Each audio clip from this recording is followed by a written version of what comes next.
السلام عليكم. اليوم إن شاء الله حلقتنا حلقة جديدة، حنقوم بتعطيش الطماطم، وإن شاء الله حنتكلم عن التعطيش بالتفصيل، وإن شاء الله حنتكلم عن كم يستغرق التعطيش بالنسبة لنبات الطماطم. فطبعا كبداية حلقتنا أتمنى دعم اشتراك القناة ولايك إذا عجبكم الفيديو وتشاهدوا معنا الحلقة للنهاية.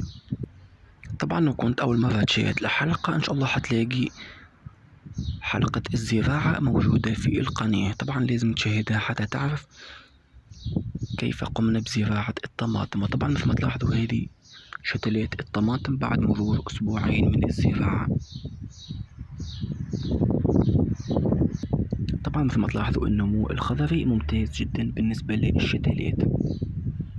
طبعا بعد أسبوعين من الزراعة وبعد ما طبعا روينا النبات كل يومين ري بالغمر، جاء وقت التعطيش. وطبعا مثل ما تكلمت إنه التعطيش يكون بعد أسبوعين، أي بعد 15 يوم من الزراعة. فطبعا شتلات الطماطم صارت جاهزة للتعطيش. وطبعا التعطيش مهم جدا لشتلات الطماطم لطبعا تسريع النمو، وكذلك حتى يسرع من ظهور الأزهار. فطبعا شتلات الطماطم في الفترة هذه محتاجة جدا لعملية التعطيش. وإن شاء الله بالنسبة لشتلات الطماطم هذه حنقوم بتعطيشها لمدة أسبوعين كاملين بدون أي ري. طبعا قبل التعطيش لازم تقوم بعزيق التربة، مهم جدا انك تقوم بعملية العزيق قبل التعطيش، وطبعا تخلي النبات بدون ري.